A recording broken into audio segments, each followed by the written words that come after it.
A Via Láctea é, por qualquer padrão ao qual uma pessoa possa se relacionar de forma prática, um objeto incompreensivelmente grande. Ela se estende por aproximadamente 100 mil anos-luz de uma extremidade à outra. Contém algo entre 200 e 400 bilhões de estrelas. Um feixe de luz que partisse de um lado levaria 100 mil anos para alcançar o outro. E essa luz nunca desacelera. O Sistema Solar, nosso Sol e todos os planetas que orbitam ao seu redor, está situado a aproximadamente 26 mil anos-luz do centro galáctico. Se você tentasse dirigir até o centro da Via Láctea à velocidade de uma rodovia, ignorando tudo sobre as leis da física que tornam isso impossível, ainda assim estaria dirigindo mais de 1 bilhão de anos a partir de agora. Pelas escalas que usamos para medir as coisas na vida cotidiana, a Via Láctea é efetivamente infinita. E ela é uma das galáxias de tamanho mais médio que existem. Entre as 2 trilhões de galáxias estimadas no universo observável, a Via Láctea está em algum lugar no meio. Maior do que os enxames de galáxias anãs que compõem a maioria dos objetos galácticos. Mas por sua vez diminuída por uma classe de estruturas tão enormes que colocar a Via Láctea ao lado delas é como segurar uma moeda ao lado de um continente. E o tamanho por si só mal captura o quadro completo, porque algumas das galáxias mais extraordinárias do universo não são apenas extraordinariamente grandes. Elas são profundamente, genuinamente estranhas. Objetos que os astrônomos vêm estudando há décadas e ainda não conseguem explicar completamente. Objetos cuja própria existência expõe falhas nos modelos mais cuidadosamente construídos sobre como o universo deveria funcionar. O universo não é um lugar uniforme. Ele constrói coisas nos extremos. Alguns desses extremos são extremos de massa e escala física. Estruturas tão grandes que a intuição humana falha completamente ao tentar imaginá-las. Outros são extremos de estranheza. Objetos que não se parecem com nada nos livros didáticos comportam-se de maneiras que nenhuma simulação previu e resistem a explicações por meio de qualquer estrutura teórica que tenha sido aplicada a eles. Outros ainda são extremos de tempo. Galáxias que parecem ter se formado rápido demais, crescido demais em massa ou organizado-se em estruturas maduras em uma época em que o universo supostamente era jovem demais para que qualquer uma dessas coisas fosse possível. O que é uma galáxia e por que medir uma é mais difícil do que parece. Antes de entrar nos extremos, vale a pena pausar para entender o que realmente é uma galáxia e por que medi-la se revela surpreendentemente complicado. Uma galáxia é um sistema gravitacionalmente ligado de estrelas, gás, poeira e matéria escura, a substância invisível que compõe a maior parte da massa total de uma galáxia e que não interage com a luz, apenas com a gravidade. O que mantém tudo unido é a gravidade. Sem ela, as estrelas se dispersariam pelo vazio circundante ao longo do tempo. No centro de quase toda a grande galáxia, existe um buraco negro supermassivo, com massa que varia de milhões a dezenas de bilhões de vezes a massa do nosso Sol. Ao redor desse centro, as estrelas orbitam em padrões que dependem de como a galáxia se formou. Discos planos e rotativos com braços espirais nas galáxias espirais. Nuvens arredondadas e sem características nas galáxias elípticas. E formas irregulares e perturbadas nas galáxias que colidiram recentemente ou foram perturbadas por um vizinho. As galáxias também não vivem isoladas. Elas se agrupam. A Via Láctea faz parte do Grupo Local, uma coleção de aproximadamente 50 galáxias dominadas pela Via Láctea e Andrômeda, abrangendo cerca de 10 milhões de anos-luz. O Grupo Local é parte do superaglomerado de Virgem, que por sua vez faz parte de uma estrutura ainda maior chamada Laniakea. uma teia de aglomerados de galáxias conectados gravitacionalmente, abrangendo 520 milhões de anos-luz. Esse agrupamento hierárquico significa que as maiores galáxias são quase sempre encontradas nos centros gravitacionais dos maiores aglomerados, onde a matéria teve mais tempo e melhores condições para se acumular. Isso não é coincidência, é uma consequência fundamental de como a gravidade funciona ao longo do tempo cósmico. Agora, medir o tamanho de uma galáxia parece algo simples. Você aponta um telescópio para ela, mede quão larga ela aparece no céu, considera a distância e obtém um diâmetro.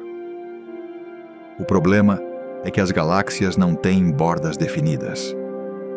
Elas se desvanecem. As estrelas ficam cada vez mais esparsas à medida que você se afasta do centro, até que o brilho da galáxia cai abaixo do limiar de sensibilidade do seu telescópio. Um instrumento mais poderoso ou uma exposição mais longa frequentemente revela que uma galáxia se estende mais do que havia sido catalogado anteriormente. Às vezes dramaticamente mais longe, quando halos externos extremamente tênues de estrelas antigas são detectados pela primeira vez.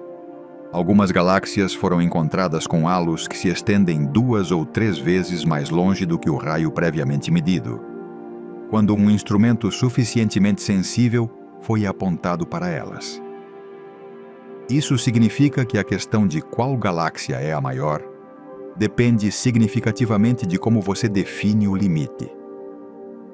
Se você medir até onde a maioria das estrelas brilhantes termina, obtém um número. Se incluir o halo externo difuso de estrelas envelhecidas, que envolve muitas grandes galáxias, frequentemente obtém algo muito maior. E se incluir os jatos de plasma que algumas galáxias disparam para o espaço intergaláctico, estruturas massivas produzidas por buracos negros supermassivos, que podem se estender por milhões de anos-luz em todas as direções, os números se tornam quase surreais. Cada definição captura algo real sobre a galáxia, e cada uma enfatiza um aspecto diferente de como ela se formou e evoluiu. O núcleo brilhante de uma galáxia informa sobre sua formação estelar atual e sua concentração central. Seu halo estendido informa sobre sua história de fusões. Estrelas arrancadas de galáxias absorvidas se acomodam em órbitas amplas e dispersas que constroem o halo ao longo de bilhões de anos. Seus lobos de rádio, quando presentes, informam sobre a atividade do buraco negro central e as propriedades do meio intergaláctico circundante. Diferentes galáxias mantêm diferentes recordes segundo diferentes definições. E o quadro completo de qualquer galáxia individual requer compreender qual medição você está fazendo e o que ela revela. O que se segue é uma exploração dos recordes mantidos sob cada definição e, em seguida, das galáxias que detêm um tipo diferente de recorde, aquelas que são cientificamente mais desafiadoras de compreender. IC 1101, a galáxia que engoliu 1000 outras. Medindo-se pela massa estelar, o número total de estrelas contidas dentro de uma única estrutura gravitacionalmente ligada. O recorde pertence ao Huitzilopochtli IC 1101. A IC 1101 está localizada no centro de um aglomerado de galáxias chamado Abell 2029, aproximadamente 1,04 bilhões de anos-luz da Terra, na direção da constelação de Virgem. Foi catalogada pela primeira vez no final do século XIX por William Herschel, o mesmo astrônomo que descobriu Urano, embora na época aparecesse apenas como uma mancha tênue e não tivesse recebido importância especial. A verdadeira escala da galáxia só se tornou evidente através de estudos sistemáticos ao longo do século seguinte, e cada geração de instrumentos revelou algo mais extremo do que a anterior. O núcleo central brilhante da IC 1101 se estende por algo entre 400.000 e 550.000 anos-luz, dependendo da faixa de medição utilizada. 4 a 5 vezes o diâmetro de toda a Via Láctea, apenas na região do núcleo. Mas o núcleo é apenas o começo. Ao seu redor, existe um enorme halo difuso de estrelas mais antigas, estendendo-se para fora até um raio de aproximadamente 2 milhões de anos-luz. De uma borda à outra desse halo, a IC 1101 se estende por cerca de 4 a 6 milhões de anos-luz, dependendo de quão longe se rastreia a luz estelar no halo. Para ancorar esse número em algo familiar, a distância da Via Láctea até a galáxia de Andrômeda, nosso vizinho galáctico grande mais próximo, é de cerca de 2,5 milhões de anos-luz. O halo estelar da Itatus Studio C 1101 é maior do que todo esse intervalo. Se a Via Láctea fosse substituída pela Itatus C 1101, suas estrelas se estenderiam bem além de Andrômeda, cobrindo o espaço entre nós e a maioria das outras galáxias próximas em todas as direções. Dentro dessa estrutura, vivem aproximadamente 100 trilhões de estrelas. A Via Láctea, com suas 200 a 400 bilhões, é superada em cerca de 300 vezes. A massa total do conteúdo estelar visível da ITC 1101 é estimada em quase 1 quatrilhão de vezes a massa do Sol. Um seguido de 15 zeros. O halo de matéria escura que envolve e permeia a galáxia adiciona significativamente a esse valor. Embora a massa total precisa da matéria escura seja mais difícil de determinar. A IEC 1101 cresceu dessa maneira, através de um dos processos mais eficazes que o universo oferece: o canibalismo. É o que os astrônomos chamam de galáxia mais brilhante do aglomerado, uma classe de objetos que se formam no centro gravitacional de grandes aglomerados de galáxias e crescem absorvendo repetidamente outras galáxias do aglomerado ao longo de bilhões de anos. Cada galáxia que se aproxima demais é destruída por forças de maré ou engolida em uma fusão completa. Suas estrelas, gás e matéria escura são arrancados e incorporados à massa central. Cada fusão adiciona novo material, mas a dinâmica das grandes fusões também transfere energia cinética para o sistema, o que tende a aquecer e espalhar as estrelas absorvidas em vez de comprimi-las em direção ao centro. É por isso que o halo da ILAC 1101 é muito maior do que seu núcleo. Ele é formado principalmente por estrelas arrancadas de centenas ou milhares de galáxias absorvidas, redistribuídas em órbitas largas e soltas, longe do centro. No núcleo da IC 1101 situa-se um buraco negro com massa estimada entre 40 e 100 bilhões de vezes a massa do Sol, colocando-o na categoria de buracos negros ultramassivos, uma designação reservada para o extremo superior do que se acredita que os buracos negros podem alcançar. Para comparação, o buraco negro no centro da Via Láctea pesa cerca de 4 milhões de massas solares. O buraco negro da ILC 1101 o supera por um fator de aproximadamente 10.000 a 25.000. Mesmo na extremidade inferior da estimativa, ele está entre os buracos negros mais massivos já identificados em qualquer lugar do universo observável. Há também algo incomum no núcleo da ILC 1101 que se torna evidente quando examinado de perto. A maioria das grandes galáxias elípticas tem uma densidade de estrelas muito alta no centro, agrupadas em torno do buraco negro central. O núcleo da ILC 1101 é o maior conhecido em qualquer galáxia, estimado em um raio de cerca de 14.000 anos-luz, mas é estranhamente escuro para algo desse tamanho. Há muito menos estrelas do que se esperava. A principal explicação é que essa é a cicatriz deixada por fusões repetidas de buracos negros ao longo do crescimento da IC 1101. Quando duas galáxias colidem e seus buracos negros centrais espiralam um em direção ao outro e, eventualmente, se fundem, o processo de espiral libera energia que lança as estrelas circundantes para fora em uma espécie de onda de choque gravitacional. Ao longo de muitas fusões sucessivas, e a IC 1101 passou por muitas, esse processo gradualmente escava a região central, expulsando estrelas para o halo. O déficit estimado de massa estelar no núcleo da IC 1101, a quantidade de material que deveria estar lá com base no tamanho do núcleo, mas não está, é de aproximadamente 500 bilhão de massas solares. Essa massa faltante foi lançada para fora, incorporando-se ao halo ao longo de bilhões de anos de eventos de espiral de buracos negros. Apesar de conter 100 trilhões de estrelas, a IC 1101 é essencialmente uma galáxia moribunda. A formação estelar praticamente cessou. As estrelas da galáxia são predominantemente antigas e ricas em metais. A maioria formou-se há mais de 7 bilhões de anos, dando à galáxia uma coloração dourada quente em imagens detalhadas. Quase nenhum gás frio permanece. O gás é o combustível para a formação de novas estrelas. E a IC 1101 consumiu ou expulsou quase tudo.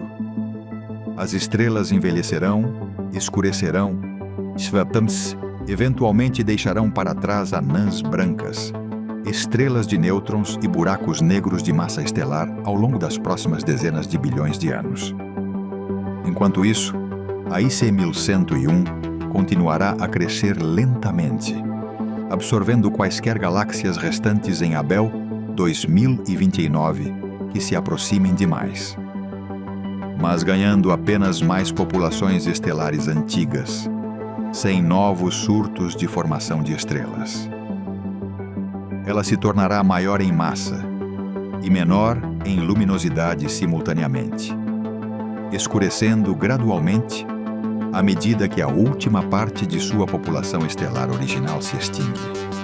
No futuro muito distante, dezenas de trilhões de anos a partir de agora, em um universo muito mais velho e frio do que o que habitamos, a IC 1101 provavelmente será uma das últimas estruturas de qualquer tamanho significativo ainda existentes. A expansão acelerada do universo terá levado todos os outros aglomerados de galáxias além de seu alcance gravitacional até então, deixando a IC 1101 sozinha em uma região escura e vazia do espaço-tempo, o último remanescente da montagem de bilhões de anos de seu aglomerado. Tudo o que era impressionante nela terá desaparecido na escuridão muito antes que qualquer observador capaz de apreciá-la pudesse sobreviver para testemunhar. Mas, como um registro do que a gravidade pode realizar dado o tempo, material e uma boa posição na teia cósmica, a IC 1101 é improvável de ser superada. Alcyoneus, a galáxia cujo buraco negro redesenhou o mapa. Por anos, IC 1101 foi a resposta à pergunta sobre qual galáxia é a maior. Então, em 2022, astrônomos analisando dados de telescópios de rádio encontraram algo que exigiu que a pergunta fosse feita novamente e respondida de forma diferente. A galáxia se chama Alcyoneus, nomeada em homenagem a um gigante da mitologia grega, um dos gigantes que lutaram contra os olimpianos, descrito como imortal dentro dos limites de sua terra natal. Ela está a cerca de 3 bilhões de anos-luz da Terra, na constelação de Lince, e em seu centro é, na maioria dos aspectos, uma galáxia elíptica pouco notável. Sua massa estelar total é estimada em aproximadamente 240 bilhões de massas solares, menos da metade da massa da Via Láctea. Seu buraco negro central possui cerca de 400 milhões de massas solares, o que é substancial, mas modesto, comparado aos casos mais extremos conhecidos. Sua luminosidade em rádio, a potência total que emite em ondas de rádio, é, pelos padrões de galáxias de rádio, mediana. Pelas medidas mais convencionais de relevância galáctica, Alcioneus é comum. Mas seu buraco negro fez algo que nenhum outro buraco negro de galáxia conhecida conseguiu. Para entender o que torna Alcioneus tão extraordinária, é útil compreender como funcionam as galáxias de rádio em geral.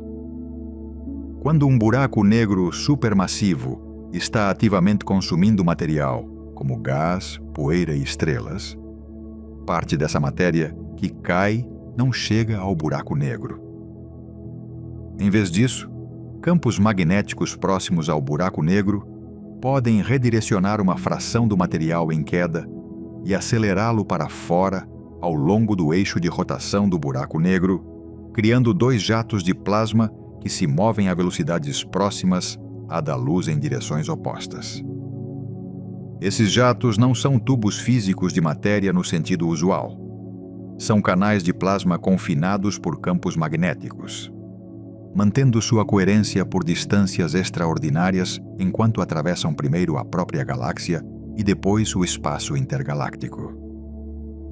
À medida que os jatos se expandem, eles empurram o gás rarefeito que preenche o espaço intergaláctico. Eventualmente, depois de viajarem centenas de milhares ou milhões de anos-luz, a pressão do meio circundante vence, e o jato não consegue mais manter sua estrutura colimada. O plasma se espalha e desacelera, inflando enormes lobos de material emissor de rádio, vastas bolhas de partículas carregadas e campo magnético que podem persistir por centenas de milhões de anos, brilhando em comprimentos de onda de rádio enquanto suas partículas giram ao redor das linhas do campo magnético. É isso que torna as galáxias de rádio visíveis para telescópios de rádio. Não suas estrelas, nem seus motores centrais, mas essas enormes estruturas de plasma que se estendem muito além da galáxia visível. A maioria das grandes galáxias de rádio tem lobos que se estendem por algumas centenas de milhares a alguns milhões de anos-luz.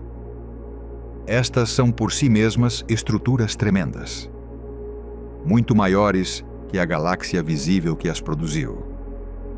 Alguns dos exemplos mais celebrados na astronomia, como Hércules A, têm lobos que se estendem por centenas de milhares de anos-luz, enquanto a galáxia visível que os rodeia é apenas uma fração disso.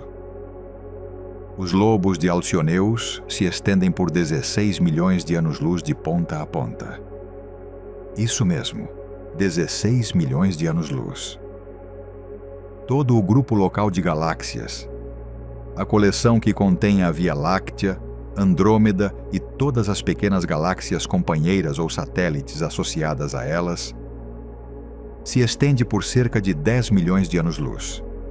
Alcioneus, de ponta a ponta, é maior que o grupo de galáxias em que vivemos.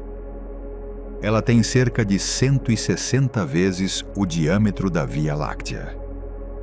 A descoberta foi feita por uma equipe liderada por Martin Wey, do Observatório de Leiden, na Holanda, trabalhando com dados do LOFAR, ou Low Frequency Array, uma rede de aproximadamente 20 mil antenas de rádio individuais espalhadas pela Europa e conectadas entre si para funcionar como um único telescópio enorme. A força particular do LOFAR é sua sensibilidade na faixa de rádio de baixa frequência. Frequências abaixo daquelas que observatórios de rádio convencionais conseguem alcançar com profundidade comparável. Os lobos de plasma das galáxias de rádio gigantes emitem preferencialmente nessas frequências mais baixas, e a combinação da cobertura de frequência do LOFAR com sua sensibilidade a estruturas extensas e de baixa luminosidade possibilitou ver os lobos de Alcioneus pela primeira vez, mesmo que a galáxia em si já tivesse sido catalogada por décadas. O que mais intriga os cientistas é a discrepância evidente entre o tamanho desses lobos e a aparente ordinariedade do que os produziu. Em seu artigo publicado, a equipe de Wey observou explicitamente que a massa estelar a massa do buraco negro e a luminosidade em rádio de Alcyoneus estão todas abaixo da mediana para galáxias de rádios gigantes como classe. A galáxia central não é apenas comum. Ela é, pelas métricas mais relevantes, ligeiramente abaixo da média. A equipe concluiu que nem uma galáxia muito massiva, nem um buraco negro central muito potente parecem ser necessários para crescer lobos nessa escala. Duas hipóteses estão sendo investigadas atualmente. A primeira é que o meio intergaláctico ao redor de Alcyoneus pode ser incomumente pouco denso, contendo menos gás do que o típico para seu ambiente. Se os jatos estão se expandindo em uma região particularmente vazia, eles encontram menos resistência e podem crescer mais antes de desacelerar. Da mesma forma que uma bolha soprada em vácuo se expande mais do que uma soprada na água. A segunda hipótese é que Alcyoneus está dentro de um filamento cósmico, um dos vastos fios de gás e matéria escura que conectam aglomerados de galáxias pelo universo, e que a geometria desse filamento canaliza a expansão dos lobos em uma direção preferencial, reduzindo-se a resistência efetiva que os jatos encontram. Nenhuma das explicações foi confirmada até o momento. Pesquisas futuras podem ser capazes de mapear a estrutura de densidade do ambiente intergaláctico ao redor de Alcyoneus com precisão suficiente para distingui-las. A galáxia de Rubin, o gigante gentil, que ninguém consegue explicar completamente. Entre as galáxias espirais especificamente, as galáxias organizadas em discos rotativos com braços espirais, um dos maiores exemplos conhecidos está localizado a cerca de 232 milhões de anos-luz de distância na constelação de Perseus. Seu nome oficial é UGC 2885, mas os astrônomos agora a chamam de Galáxia de Rubin, em homenagem à física, cujo trabalho sobre ela ajudou a transformar nossa compreensão do universo. Vera Rubin passou grande parte de sua carreira nas décadas de 1960, 70 e 80, medindo as propriedades rotacionais das galáxias espirais. E o que ela descobriu foi profundamente perturbador. As estrelas nas regiões externas das galáxias espirais moviam-se muito mais rápido do que deveriam, com base na quantidade de massa visível presente. Em nosso sistema solar, os planetas mais distantes orbitam o Sol mais lentamente que os internos, porque a gravidade do Sol enfraquece com a distância. Por analogia, as estrelas mais externas de uma galáxia espiral deveriam orbitar mais lentamente que as internas. Em vez disso, as curvas de rotação das galáxias espirais eram planas. Ou seja, as estrelas externas se moviam aproximadamente na mesma velocidade que as internas, independentemente de quão distantes estivessem do centro. A única explicação que funcionava era a presença de uma grande massa invisível distribuída por toda a galáxia e ao seu redor, a matéria escura. As medições de curvas de rotação de Rubin em dezenas de galáxias, incluindo o que agora chamamos de Galáxia de Rubin, construíram a base das evidências observacionais que tornaram a existência da matéria escura amplamente aceita na cosmologia moderna. Ela foi indicada várias vezes ao Prêmio Nobel e nunca o recebeu. Vera Rubin faleceu em 2016, e o Nobel não é concedido postumamente. A nomeação desta galáxia em sua em sua homenagem foi anunciada em 2020 em uma reunião da Sociedade Astronômica Americana por Benne Holwerda, da Universidade de Louisville, que propôs o nome especificamente para reconhecer que Rubin estudava a UGC 2885 há décadas, e que a galáxia havia sido parte crucial do conjunto de dados que sustentava sua descoberta mais importante. No mesmo ano, o Large Synoptic Survey Telescope no Chile, um grande observatório destinado a mapear repetidamente todo o céu visível, foi renomeado para Vera C. Rubin Observatory. Esses reconhecimentos, embora tardios, refletem uma dívida que o campo da astronomia reconhece dever. A própria galáxia de Rubin se estende por cerca de 438 mil anos-luz, aproximadamente 4 vezes o diâmetro da Via Láctea. Contém aproximadamente 1 trilhão de estrelas, quase 3 vezes o conteúdo estelar estimado da Via Láctea. Holwerda descreveu-a na reunião da AES como potencialmente a maior galáxia espiral conhecida no universo local, e observou que ela é aproximadamente do tamanho máximo que um disco galáctico pode atingir sem ter colidido com outra coisa. Essa última observação é o mistério. As galáxias crescem a tamanhos enormes através de fusões. 2 galáxias colidem, interagem gravitacionalmente, destroem as estruturas de seus discos, e eventualmente se acomodam em um sistema combinado maior. Esse processo deixa traços característicos: braços espirais perturbados, caudas de maré se estendendo como fitas cósmicas, populações de aglomerados estelares com propriedades orbitais inconsistentes com o disco principal, e frequentemente explosões intensas de formação estelar desencadeadas pela compressão das nuvens de gás durante a fusão. Galáxias espirais muito grandes geralmente mostram pelo menos algum indício desse tipo de histórico. A galáxia de Rubin mostra quase nada disso. Seus braços espirais são suaves e intactos. Não há caudas de maré. Seu buraco negro central está dormente. Não produz jatos, não possui disco de acreção ativo, nem sinais de estar sendo alimentado por material caindo de um companheiro recentemente absorvido. Sua taxa de formação estelar está abaixo da média para uma galáxia de seu tamanho, aproximadamente metade da taxa da Via Láctea, que, por si só, não é uma galáxia particularmente produtiva em formar estrelas. Tudo nela é calmo e isolado, não massivo e fundido. A melhor explicação atualmente é a acreção da teia cósmica. A galáxia de Rubin parece estar localizada em uma região onde filamentos cósmicos, os vastos fios em forma de rede de gás e matéria escura que conectam aglomerados de galáxias pelo universo, a alimentaram de forma constante ao longo de bilhões de anos.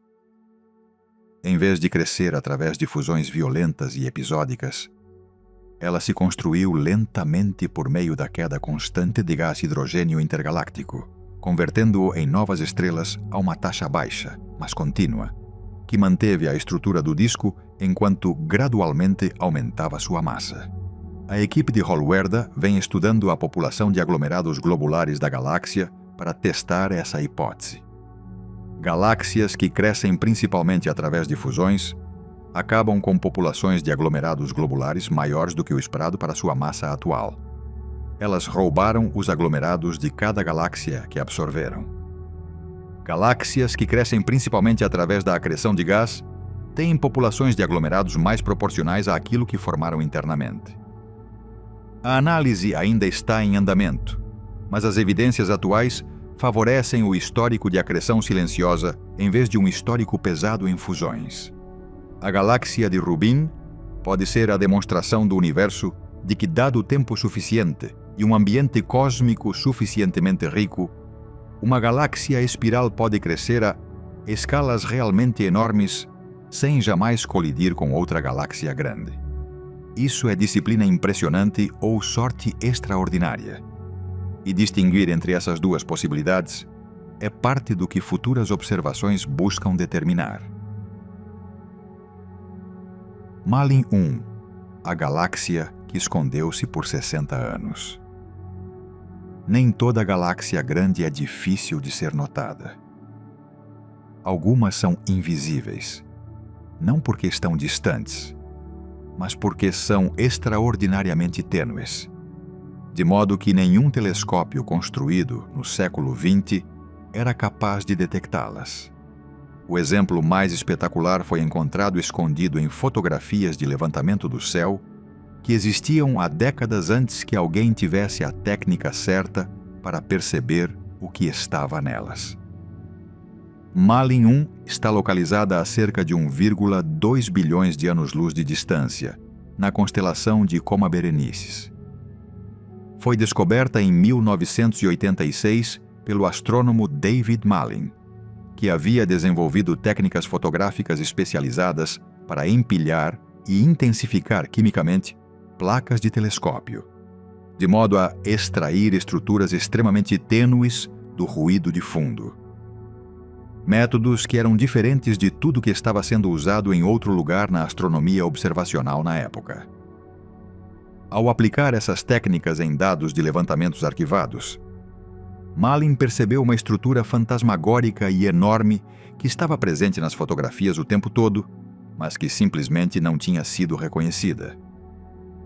O que ele encontrou foi uma galáxia espiral com um disco que se estende por aproximadamente 650 mil anos-luz, chegando a 750 mil anos-luz em algumas medições posteriores, colocando-a com um diâmetro físico 6 a 7 vezes maior que o da Via Láctea. Ela é quase invisível. As estrelas em Malin 1 estão distribuídas de forma tão esparsa por uma área tão vasta que o brilho superficial do seu disco, a quantidade de luz emitida por unidade de área aparente no céu, está muito abaixo do limiar que os telescópios convencionais e técnicas de imagem padrão estavam calibrados para detectar. O problema não é a falta de estrelas. Existem estrelas, vastos números delas, distribuídas por uma área tão enorme que a densidade estelar por unidade de área do disco é extraordinariamente baixa. Em imagens profundas da região central da galáxia, é possível ver outras galáxias mais distantes brilhando através do disco de Malin 1, visíveis pelos espaços entre as estrelas, de forma semelhante a como se vê através de uma neblina muito veana. Ela é, no sentido mais literal, uma galáxia transparente. A estrutura de Malin 1 revela algo incomum quando examinada em detalhe. No centro do enorme e fantasmagórico disco externo, encontra-se uma espiral barrada relativamente compacta e de aparência comum. Um núcleo com cerca de 30 mil anos-luz, como um bojo central, uma barra e um pequeno disco interno que seria considerado nada de extraordinário se existisse sozinho. Essa estrutura interna poderia passar como uma galáxia perfeitamente padrão. O vasto e difuso disco externo que a envolve é um componente estruturalmente distinto, tão diferente em caráter que a galáxia efetivamente contém dois sistemas aninhados com propriedades totalmente diferentes. A explicação principal de como Malin 1 atingiu essa configuração envolve momento angular, a energia rotacional armazenada no gás que cai durante a formação da galáxia. Se o gás que formou o disco externo de Malin 1 tivesse uma quantidade incomumente grande de energia rotacional, em comparação com nuvens de gás típicas que formam galáxias, ele teria se acomodado em órbitas a distâncias muito maiores do centro do que o normal, espalhando-se finamente por uma área muito maior, em vez de se concentrar em um disco compacto. Gás com alto momento angular forma discos grandes e esparsos. Ao longo de bilhões de anos, o resultado seria exatamente o que Malin 1 mostra. Um enorme disco externo difuso demais para formar estrelas de forma eficiente, envolvendo uma galáxia interna mais compacta. A formação estelar no disco externo ocorre a um ritmo quase geológico. A densidade de gás na maior parte da área do disco está abaixo do limiar necessário para um colapso gravitacional eficiente em novas estrelas. Observações usando o Very Large Telescope, no Chile, detectaram a assinatura de emissão de hidrogênio ionizado em bolsões dispersos pelo disco externo, confirmando que alguma formação estelar está ocorrendo. Mas a taxa é muito inferior ao que a extensão física do disco sugeriria. A galáxia está se construindo nas regiões externas, mas tão lentamente que pode levar bilhões de anos antes que o disco externo desenvolva uma população estelar significativa.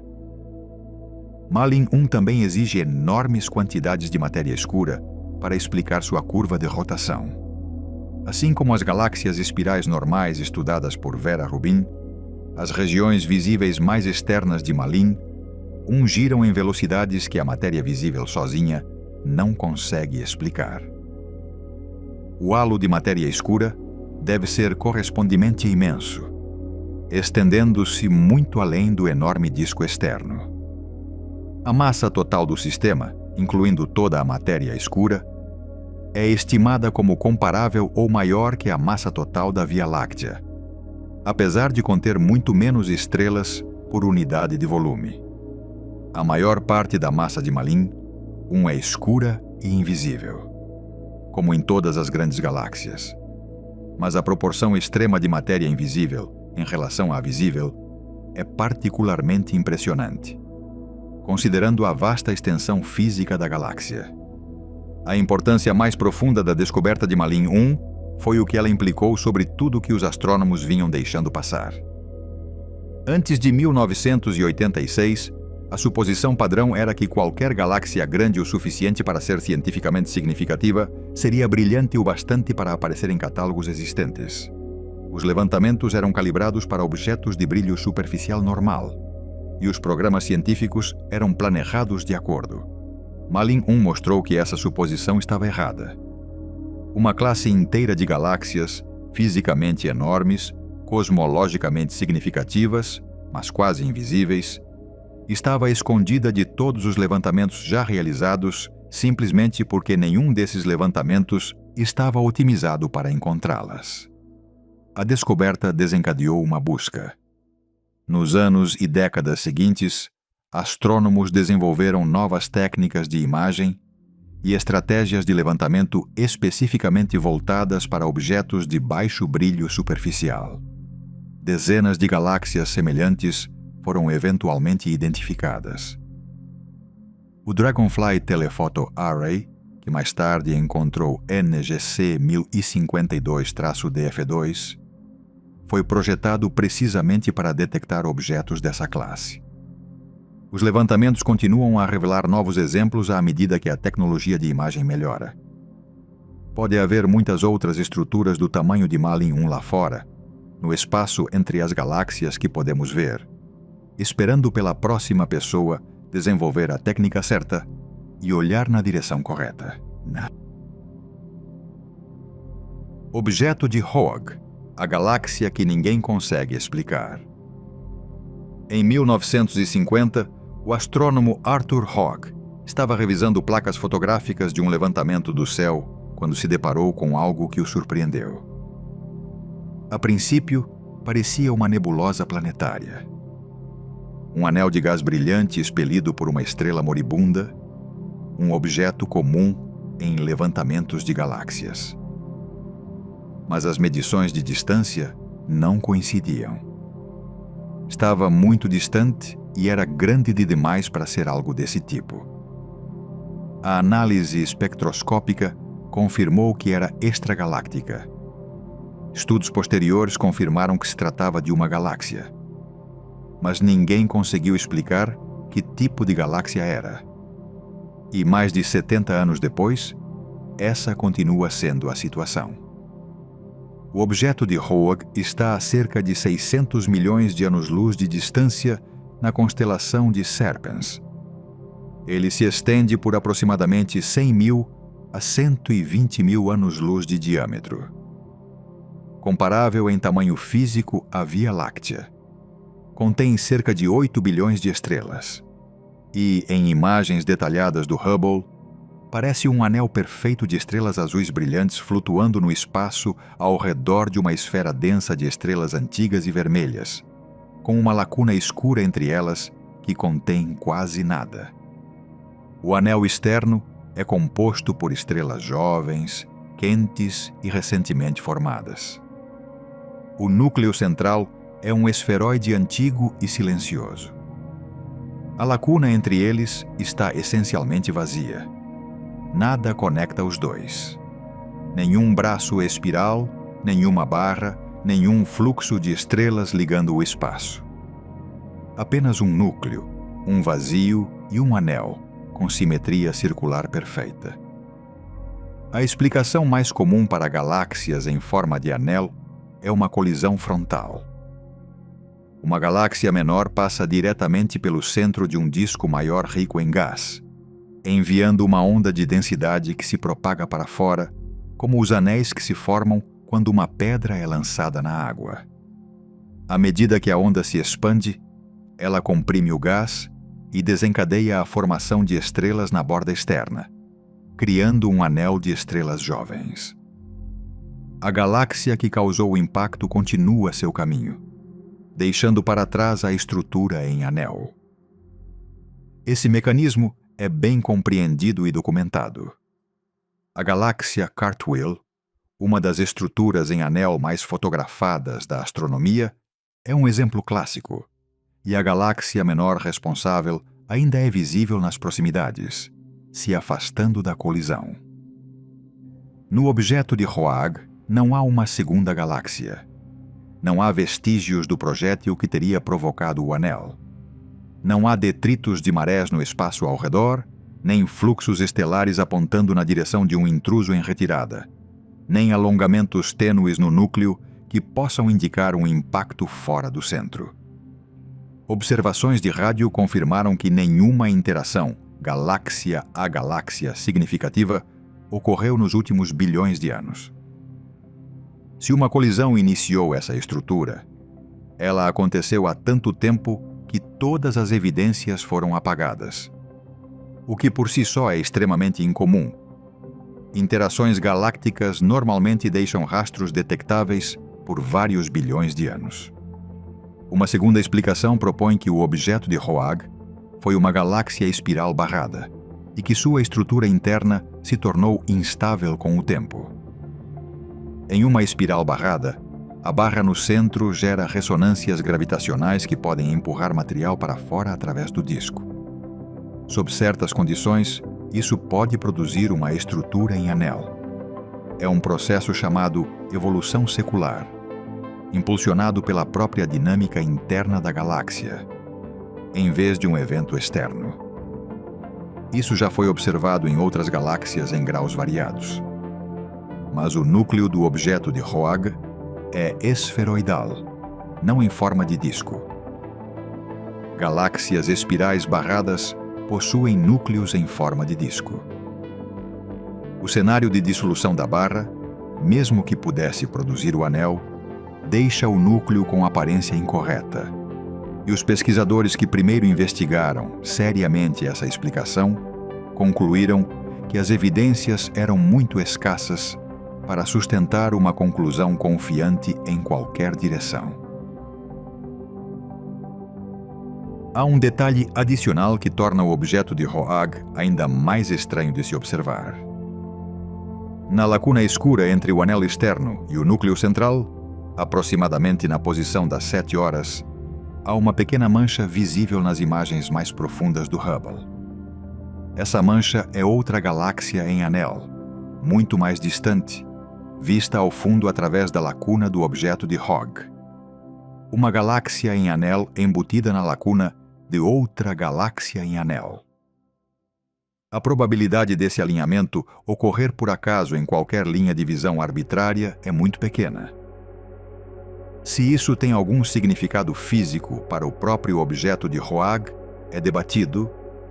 A maioria dos astrônomos trata como uma coincidência notável, mas adiciona uma camada ainda mais surreal a uma galáxia que já não tem paralelo.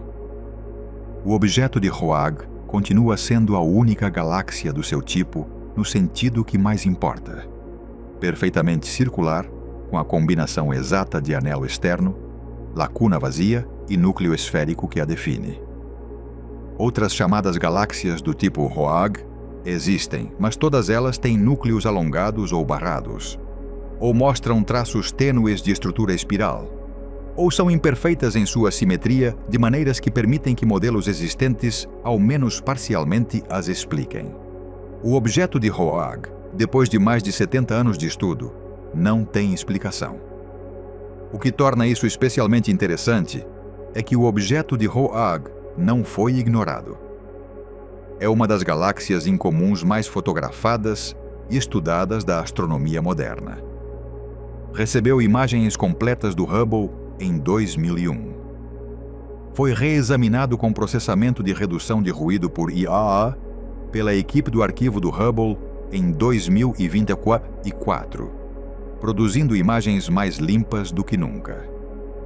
A distribuição mais ampla de hidrogênio neutro ao seu redor foi mapeada com radiotelescópios, que descobriram que se estende além do anel visível. Suas populações estelares foram analisadas espectroscopicamente. Todas as principais técnicas disponíveis na astronomia moderna foram aplicadas.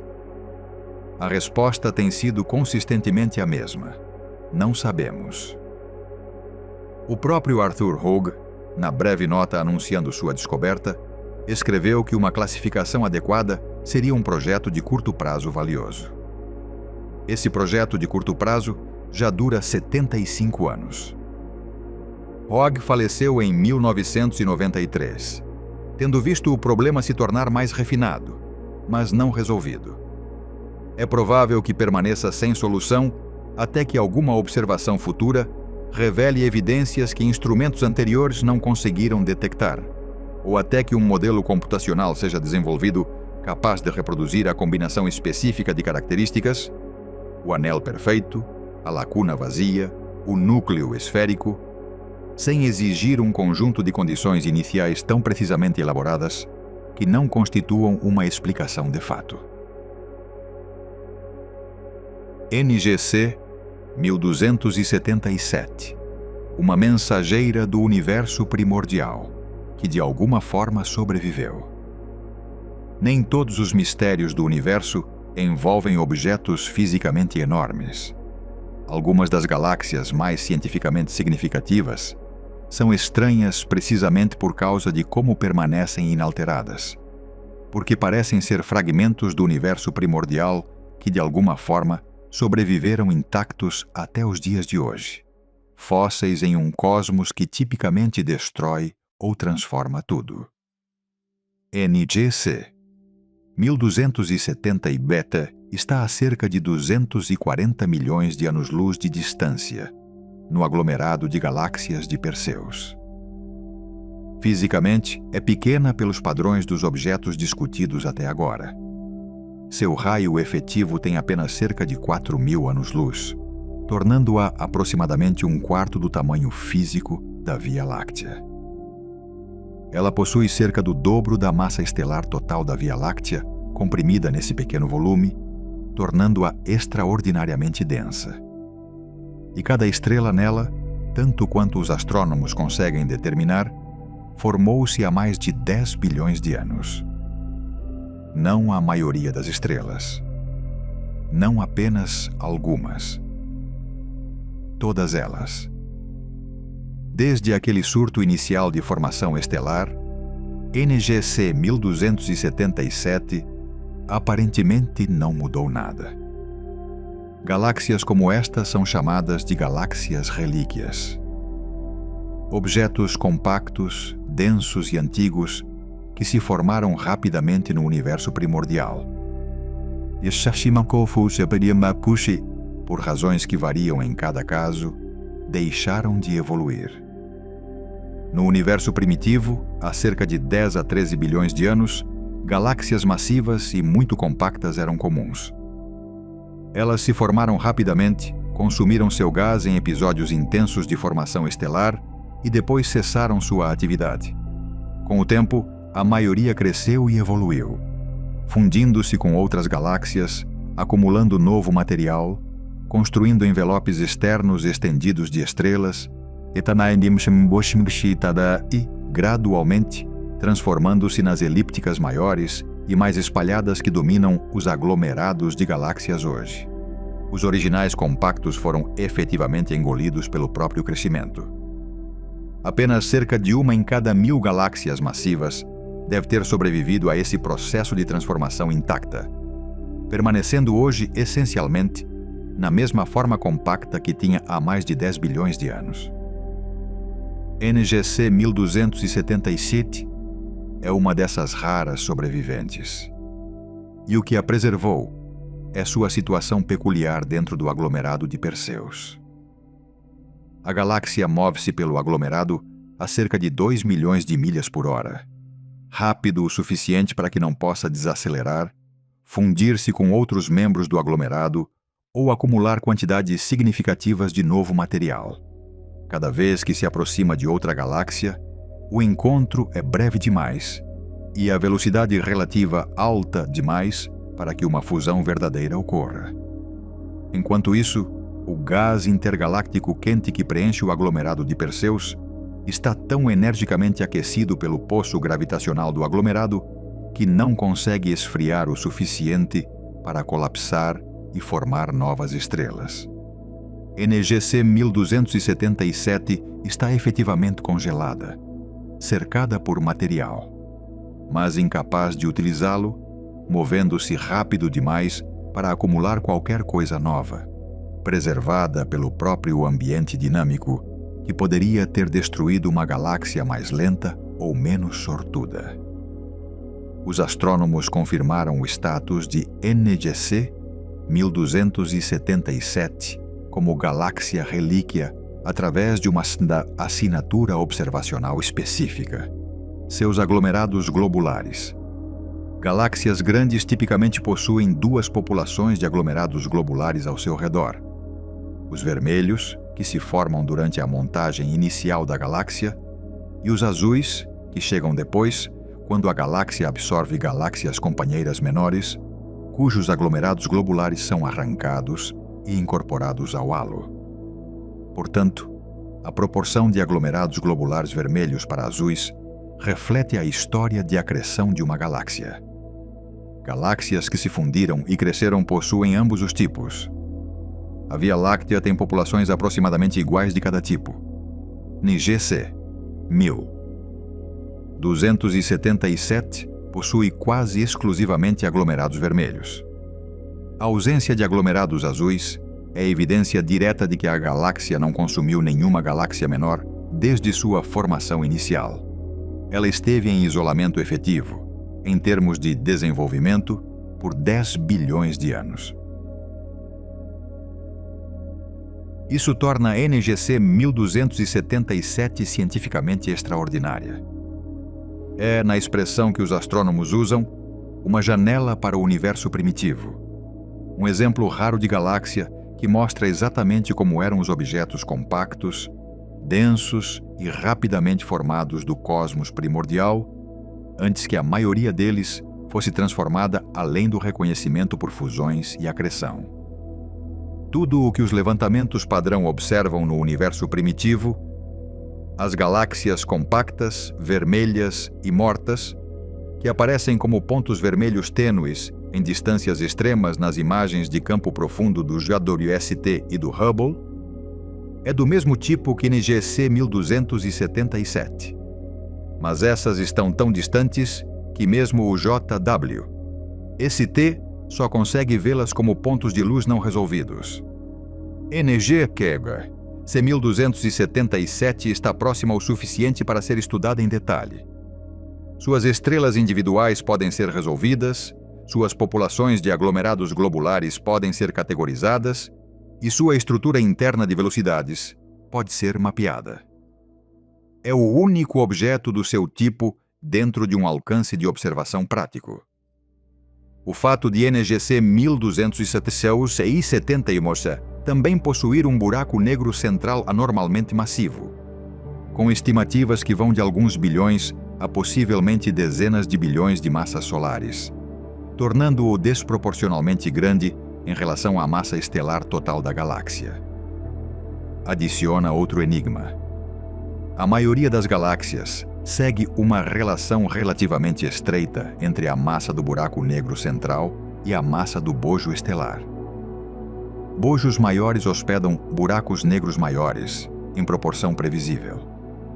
O buraco negro de NG C1270 é grande demais para sua galáxia anfitriã por esse padrão, o que sugere que o buraco negro e a galáxia cresceram juntos em condições muito diferentes das típicas hoje. Na densidade extrema e turbulência do universo primitivo, com gás caindo de todas as direções em altas taxas, tanto as estrelas quanto o buraco negro central podem ter crescido simultânea e rapidamente, em proporções que não ocorrem mais no cosmos mais calmo dos dias atuais. NGC 1277 é, no sentido mais literal, um artefato de uma era diferente do universo, preservado por uma combinação fortuita de velocidade, ambiente e isolamento no meio de um aglomerado que teria transformado a maioria das outras galáxias além do reconhecimento. Há um detalhe final sobre NGC 1277 que vale a pena mencionar. O mesmo tipo de galáxia compacta, densa e antiga que NGC 1277 representa localmente as galáxias vermelhas e mortas compactas do universo primordial, é exatamente o que instrumentos como o telescópio espacial James Webb estão encontrando em grande número a distâncias extremas. ZFU D S7329, a galáxia supermassiva de quiescência precoce que desafiou modelos cosmológicos, pode ser uma antecessora direta de objetos como NG C1277. Ela se formou rapidamente, acumulou uma enorme massa estelar, cessou sua formação estelar dentro do primeiro bilhão de anos do universo. E depois, dependendo de onde terminou, ou foi absorvida por uma galáxia maior ao longo do tempo, ou sobreviveu em uma forma próxima à que tinha ao nascer. Estudar NGC 1277 em detalhe, portanto, nos permite aprender sobre esses objetos distantes do universo primitivo de maneiras que nenhuma outra técnica consegue fornecer. Ela preenche a lacuna entre o cosmos primitivo e o presente de uma maneira cientificamente única. NGC 1052 DF2 e Dragonfly 44. Duas galáxias em extremos opostos de um espectro impossível. Uma das crenças mais firmemente estabelecidas na astronomia moderna é que matéria escura e galáxias são inseparáveis. Você simplesmente não pode ter uma sem a outra. A matéria escura representa aproximadamente 85% de toda a matéria do universo. Sem ela, os pequenos excessos de densidade no universo primitivo nunca teriam força gravitacional suficiente para colapsar e formar galáxias. Os modelos padrão de formação de galáxias começam com halos de matéria escura, vastas nuvens invisíveis dessa substância, e tratam a matéria visível comum como algo que cai nesses halos e forma estrelas. Acredita-se que as galáxias estão imersas em matéria escura desde o início, e seus halos de matéria escura normalmente são muitas vezes mais massivos do que a própria galáxia visível em seu interior. Em 2018, Peter Van Dokkum, da Universidade de Yale, publicou um artigo na revista Nature descrevendo uma galáxia que, segundo todas as evidências mensuráveis, quase não possuía matéria escura. A equipe de Van Dokkum descobriu a galáxia usando o Dragonfly Telephoto Array, um sistema de telescópios construído sob medida, diferente de tudo na astronomia observacional convencional. Em vez de usar um grande espelho primário como telescópios convencionais, o Dragonfly utiliza uma matriz de lentes de câmeras telefoto comerciais dispostas para funcionar em conjunto. Um design que reduz drasticamente a luz dispersa interna que cega os telescópios convencionais para objetos extremamente fracos e difusos. Ele foi construído especificamente para encontrar estruturas de baixa luminosidade superficial que instrumentos padrão não conseguem detectar. NGC 1052-DF2 foi uma de suas primeiras descobertas espetaculares. A galáxia está a cerca de 65 milhões de anos-luz na constelação de Cetus. É fisicamente grande, aproximadamente o diâmetro da Via Láctea. mas contém apenas cerca de 1 sobre 200 do número de estrelas da nossa galáxia, tornando seu disco tão esparso que galáxias de fundo podem ser vistas brilhando através dele. A descrição de Van Dokkum, ao vê-la pela primeira vez em uma imagem do Hubble, capturou bem sua estranheza. Um enorme aglomerado tão ralo que se podia ver as galáxias por trás, literalmente transparente a distâncias cosmológicas. Para determinar quanta matéria escura ela contém, a equipe mediu as velocidades orbitais de 10 aglomerados globulares que orbitam nas regiões externas da galáxia. O princípio é simples. A velocidade orbital de um objeto ao redor de uma galáxia depende de quanta massa total, visível e invisível combinadas, está contida dentro de sua órbita. Mais massa significa órbitas mais rápidas. Se uma galáxia possui um componente substancial de matéria escura distribuído ao seu redor, os objetos externos se moverão significativamente mais rápido do que as estrelas visíveis sozinhas podem explicar. Esta foi a observação fundamental por trás da descoberta da matéria escura por Vera Rubin, aplicada agora a um tipo de objeto muito diferente. Os aglomerados globulares em NG C1052-DF2 se moviam lentamente demais. As velocidades eram consistentes apenas com a força gravitacional das estrelas visíveis. Não havia massa adicional detectável de matéria escura. A equipe de Van Dokkum concluiu que a galáxia contém no máximo 1 sobre 400 da matéria escura prevista pelos modelos padrão para uma galáxia de seu tamanho. E possivelmente nenhuma. A reação da comunidade astronômica foi intensa.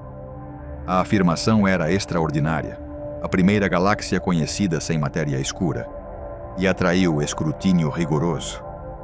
Vários grupos contestaram a medição de distância, argumentando que se a galáxia estivesse significativamente mais próxima do que o alegado, seria menor e menos massiva, e o aparente déficit de matéria escura se tornaria pouco notável. Uma equipe do Instituto de Astrofísica das Canárias concluiu que a galáxia poderia estar a apenas 42 milhões de anos-luz, e não 65, o que restauraria uma fração de matéria escura mais normal. O debate durou anos e envolveu alguns dos cientistas de galáxias mais proeminentes. Em 2021, observações do Hubble usando estrelas gigantes vermelhas, que atingem um pico de brilho precisamente calibrado em todo o universo, tornando-as marcadores de distância confiáveis, confirmaram a distância em aproximadamente 65 milhões de anos-luz. O déficit é real. Uma das implicações mais importantes que a equipe de Van Dokkum destacou não é que a matéria escura não existe, mas exatamente o contrário. Se a matéria escura fosse apenas uma modificação de como a gravidade se comporta em baixas acelerações, como algumas teorias alternativas propõem, ela apareceria em todas as galáxias como um efeito universal. Uma galáxia genuinamente sem matéria escura seria impossível nesses modelos. A existência de NGC 1052-DF2, portanto, implica que a matéria escura é uma substância física real e separável, não uma propriedade da gravidade. Algo que pode estar presente em algumas galáxias e ausente em outras, exatamente como se esperaria de uma partícula que interage com a matéria comum apenas gravitacionalmente e, portanto, pode ser separada dela sob as condições certas. O mecanismo de separação mais provável é a remoção por maré provocada pela massiva galáxia elíptica vizinha NGC 1052. O diferencial gravitacional desse grande vizinho, puxando mais forte o lado próximo de NGC 1052-DF2 do que o lado oposto, pode ter gradualmente arrancado o halo externo de matéria escura ao longo de bilhões de anos. A matéria escura nas regiões mais externas de uma galáxia pequena é o componente menos ligado gravitacionalmente, tornando-a mais suscetível a ser arrancada por um vizinho massivo próximo. Evidências que apoiam esse mecanismo foram encontradas em uma segunda galáxia, NGC 1052-DF4, onde detritos de maré são visíveis. Fluxos estendidos de estrelas sendo puxadas em direção a uma galáxia vizinha, NGC 1035, consistente com uma interação em andamento que já removeu a maior parte da matéria escura da galáxia menor. O próprio Van Dokkum, em entrevistas após a confirmação da distância em 2021, reformulou o enigma em termos que permaneceram. O debate sobre a distância agora está resolvido, e a questão científica mudou para como essas galáxias se formaram em primeiro lugar. O cenário de remoção por maré explica como a matéria escura foi retirada, mas não explica como a galáxia formou os aglomerados globulares incomumente grandes e muito brilhantes que possui, com propriedades que sugerem formação em um ambiente incomum. Uma hipótese separada propõe que esses aglomerados globulares anômalos se formaram durante um encontro de alta velocidade entre duas galáxias maiores, e que NGC 1052-DF2 se formou a partir do material ejetado nesse encontro, uma bala de gás separada da matéria escura na colisão original. Este modelo faz previsões específicas sobre a distribuição espacial e velocidades de galáxias deficientes em matéria escura similares no grupo NGC 1052, atualmente sendo testadas com levantamentos em andamento. No extremo oposto desse espectro está Dragonfly 44, também descoberta pelo Dragonfly Telephoto Array, localizada a cerca de 330 milhões de anos-luz no aglomerado de galáxias de Coma. Como NGC 1052-DF2, é uma galáxia ultradifusa, fisicamente grande, mas com estrelas visíveis escassas. Mas enquanto NGC 1052-DF2 parece ter quase nenhuma matéria escura, Dragonfly 44 parece composta quase inteiramente por ela. A dispersão de velocidades de suas estrelas implica uma massa total comparável à da Via Láctea, cerca de 1 trilhão de massas solares. Mas o conteúdo estelar visível representa menos de 1% disso. Os restantes 99% ou mais são matéria escura, tornando Dragonfly 44 um dos objetos mais dominados por matéria escura já identificados. Como duas galáxias ultradifusas de aparência física semelhante, podem ocupar posições tão drasticamente diferentes no espectro de matéria escura versus matéria visível, continua sendo uma questão em aberto. Os processos de formação dessas galáxias podem ser completamente diferentes, ou podem ser o mesmo processo, operando sob condições iniciais distintas. Qualquer resposta seria cientificamente significativa, e nenhuma ainda foi confirmada. As galáxias que não deveriam existir, o que o JW ST encontrou no universo primordial. Durante décadas, o modelo cosmológico padrão fez uma previsão específica sobre o universo primitivo. Ele deveria conter apenas pequenas estruturas protogalácticas caóticas. A lógica era construída a partir de física bem compreendida. Após o Big Bang, a matéria foi distribuída quase uniformemente, com apenas pequenas variações estatísticas de densidade. Essas variações cresceram ao longo do tempo à medida que a gravidade as amplificava. Regiões mais densas atraíam mais matéria, enquanto regiões mais esparsas a perdiam.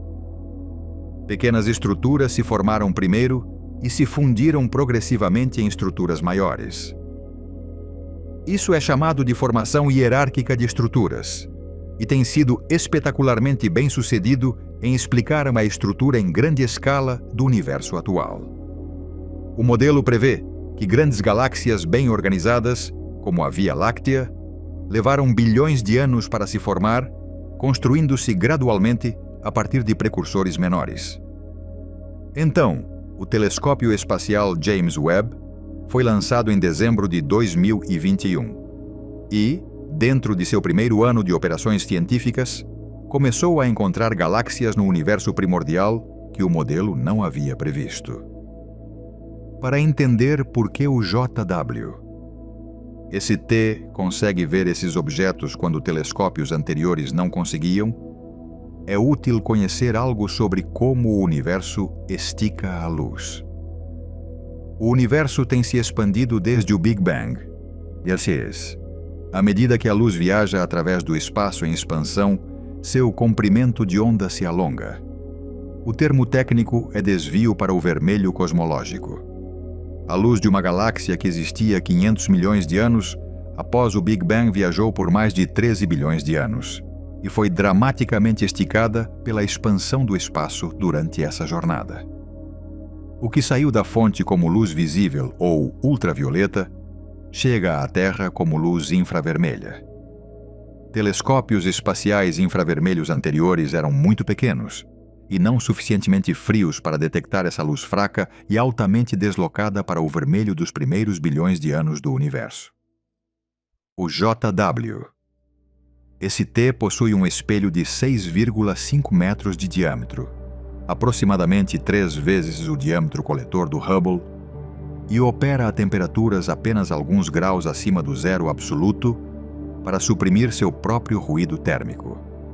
Ele foi projetado desde o início para trabalhar nos comprimentos de onda infravermelhos, onde as galáxias mais antigas são acessíveis. O que encontrou surpreendeu os astrônomos que o construíram. Em 2023, várias equipes independentes anunciaram a descoberta de galáxias existentes apenas 500 a 700 milhões de anos após o Big Bang, quando o universo tinha menos de 5% de sua idade atual, que pareciam conter massas estelares comparáveis à Via Láctea atual ou ainda maiores. A astrônoma Erica Nelson, da Universidade do Colorado em Boulder, descreveu a reação de sua equipe em 3 palavras. É insano. O modelo padrão previa que halos de matéria escura grandes o suficiente para abrigar galáxias dessa massa simplesmente não teriam tido tempo de crescer ainda. O processo que permite a formação de galáxias, o colapso primeiro dos halos de matéria escura e a atração de matéria comum, requer tempo que o universo simplesmente não havia tido. E, no entanto, as galáxias estavam presentes, confirmadas por espectroscópia, a técnica astronômica mais confiável para medir distâncias e propriedades físicas. O mistério mais profundo não é apenas que essas galáxias são massivas, é que suas estrelas são antigas. As impressões digitais espectrais da luz estelar dessas galáxias antigas e supermassivas mostram populações estelares maduras e estabilizadas, o tipo que você esperaria de uma galáxia que formou estrelas por um longo período. Mas o universo tinha apenas cerca de 500 milhões de anos quando essas galáxias foram observadas. Não houve muito tempo. Ou essas galáxias se formaram com eficiência extraordinária em uma janela de tempo muito curta, ou o próprio processo de formação estelar era fundamentalmente diferente no universo primordial do que nossos modelos descrevem. O caso individual mais extremo que foi estudado em detalhes é uma galáxia chamada ZFUD S7329, examinada por uma equipe liderada por Carl Glassbrook, da Universidade Swinburne, na Austrália, e confirmada por observações tanto do Hubble quanto do JWST. Esta galáxia é observada como apareceu aproximadamente 11,5 bilhões de anos atrás, apenas 800 milhões de anos após o início do universo. Contém mais estrelas que a Via Láctea. Suas impressões digitais espectrais mostram estrelas antigas, não jovens. Isso significa que a maior parte da massa estelar se formou ainda antes da época de observação, talvez 300 a 400 milhões de anos após o Big Bang, ou possivelmente antes. E então a galáxia parou quase completamente de formar estrelas. Ela foi silenciada em uma época em que todo o universo tinha menos de 1 bilhão de anos. O silenciamento normalmente acontece através de alguns mecanismos bem compreendidos. A galáxia fica sem gás frio. Algo aquece o gás de modo que ele não possa colapsar em novas estrelas. Ou um buraco negro, supermassivo ativo, impulsiona ventos energéticos que expulsam gás da galáxia. Todos esses processos levam tempo, tipicamente bilhões de anos de evolução gradual. ZFU D7329 parece ter formado uma massa estelar maior que a da Via Láctea, e depois se desligou dentro dos primeiros centenas de milhões de anos da existência do universo. Cláudia Lagos, da Universidade da Austrália Ocidental, coautora do estudo, declarou isso diretamente. Ter galáxias tão massivas tão cedo representa desafios significativos para o modelo cosmológico padrão, particularmente sobre como elas se formaram tão rápido e o que causou um desligamento tão rápido. As descobertas do JW.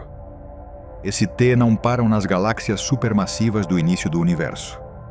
Elas se estendem à estrutura das galáxias antigas também. Em dezembro de 2025, os pesquisadores Rashi Jain e Yogesh Wadadekar, do Centro Nacional de Astrofísica de Rádio na Índia, publicaram a descoberta de uma galáxia chamada Alaknanda, nomeada em homenagem a um rio do Himalaia que compartilha sua origem com o Mandakini, que é o nome hindi da Via Láctea. A escolha do nome foi adequada. Alaknanda se formou apenas 1,5 bilhão de anos após o Big Bang, e imagens do JWST feitas através de 21 filtros diferentes revelam que ela já possui 2 braços espirais simétricos e extensos envolvendo um núcleo central brilhante. A clássica estrutura espiral Grand Design associada a galáxias totalmente maduras. As espirais Grand Design exigem condições muito específicas para se formarem. O gás deve cair de maneira constante em um disco em rotação. Esse disco deve permanecer sem perturbações por tempo suficiente para esfriar e se estabilizar. Ondas de densidade devem se desenvolver dentro do disco e organizar o material em braços coerentes. Todo o processo acreditava-se levar vários bilhões de anos de evolução calma. Alaknanda conseguiu isso em menos de 1,5 bilhão de anos após o Big Bang. Em uma era em que o modelo padrão esperava que as galáxias fossem estruturas caóticas e fragmentadas, ainda se formando do zero. A galáxia se estende por cerca de 30 mil anos-luz, definida, e está formando novas estrelas aproximadamente 20 vezes mais rápido que a Via Láctea atual. Só foi possível detectar tal detalhe porque ela se encontrava atrás de um enorme aglomerado de galáxias chamado Abell 2744, cuja gravidade atuou como uma lente natural, dobrando e ampliando a luz da galáxia distante o suficiente para que o JW, esse T, resolvesse sua estrutura espiral. Wadadekar descreveu a implicação diretamente. O universo primitivo era capaz de montagem de galáxias muito mais rápida do que qualquer um antecipava, e os processos físicos que governam a formação de galáxias parecem ter operado de maneira muito mais eficiente naquela era do que os modelos atuais prevêem. Alaknanda faz parte de um catálogo crescente que o JWST tem construído constantemente. Galáxia após galáxia dos primeiros bilhões de anos do universo, mostrando maturidade estrutural, idades estelares e massas totais que o quadro teórico não previa que pudessem existir ainda. Alguns pesquisadores propuseram que a formação estelar no universo primordial era simplesmente mais eficiente do que é hoje, possivelmente porque as nuvens de gás eram mais densas, mais frias ou organizadas de forma diferente pela turbulência. Outros sugeriram que os halos de matéria escura, que semearam a formação das galáxias, eram eles próprios maiores e mais densos do que o modelo padrão permite, devido a sutilezas na física do universo pós-Big Bang que ainda não foram totalmente consideradas. Uma terceira linha de pensamento sugere que algumas dessas galáxias, aparentemente supermassivas, podem conter buracos negros incomumente ativos, contribuindo com sua própria energia para o sinal observado, fazendo-as parecer mais massivas do que sua massa estelar sozinha justificaria. Nenhuma dessas explicações foi confirmada. O telescópio espacial James Webb ainda está no início de sua vida operacional planejada, com décadas de ciência pela frente, e cada novo conjunto de observações dos primeiros bilhões de anos do tempo cósmico acrescentou ao enigma em vez de resolvê-lo. A infância do universo é consistentemente mais estranha, mais produtiva e mais organizada do que a teoria previa. E essa lacuna entre previsão e observação é onde parte do trabalho cosmológico mais importante da próxima década ocorrerá. A galáxia Cartwheel. Violência em uma escala que cria novos mundos. Nem toda galáxia extraordinária é misteriosa porque desafia a explicação. Algumas são extraordinárias porque demonstram um processo bem compreendido e documentado. E ao demonstrá-lo, revelam algo surpreendente sobre a relação entre violência cósmica e criação cósmica. A galáxia Cartwheel está localizada a cerca de 500 milhões de anos-luz na constelação do Escultor. Seu nome vem de sua aparência. Um grande anel externo de estrelas brilhantemente luminosas, conectado por finos raios a um anel interno menor e mais turbulento, tudo ao redor de um núcleo perturbado e agitado. A estrutura total se estende por cerca de 150 mil anos-luz, um pouco maior que a Via Láctea. Ela foi fotografada por todos os principais telescópios das últimas décadas.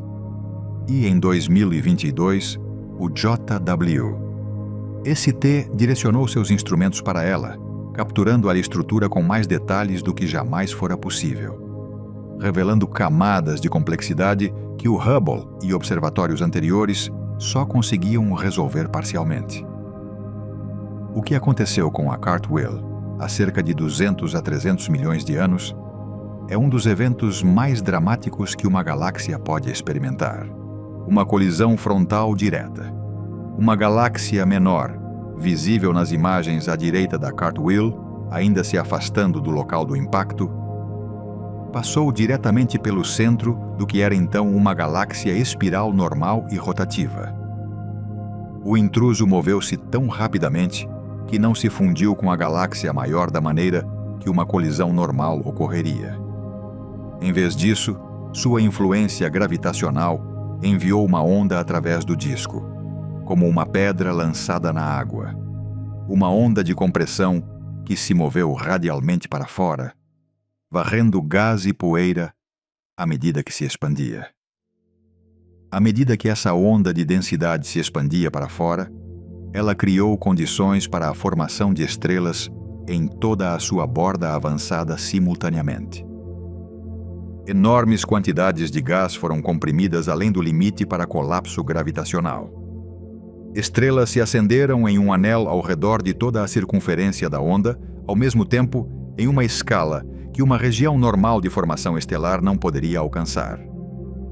O resultado é o brilhante anelo externo da Cartwheel, uma creche estelar ativa formando estrelas quentes, massivas e azuis a uma taxa muitas vezes maior do que qualquer coisa na Via Láctea, distribuídas em um anel com dezenas de milhares de anos-luz de circunferência.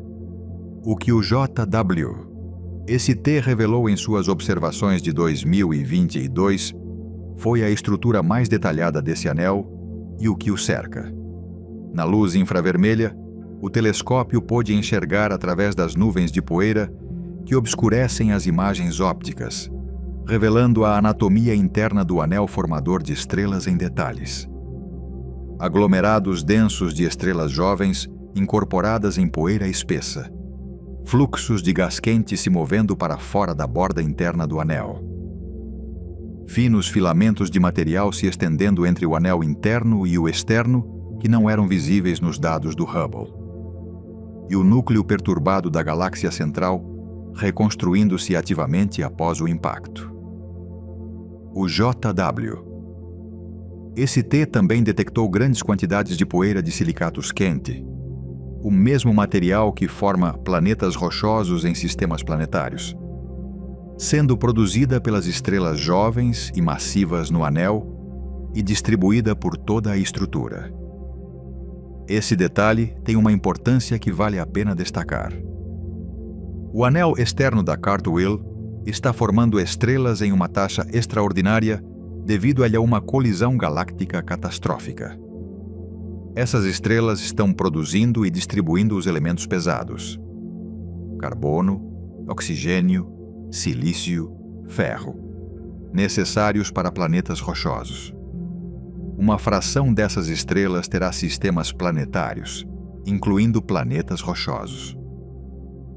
Em alguns desses planetas, com tempo suficiente, as condições podem se desenvolver para que a química se torne interessante.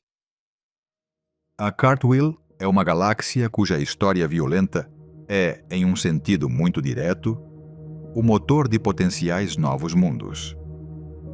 O que parece do lado de fora uma catástrofe cósmica é, simultaneamente, em uma escala de tempo maior, a semente da complexidade futura. A Cartwheel também mostra algo importante sobre como galáxias anelares diferem do objeto de Roag. As duas estruturas parecem superficialmente semelhantes.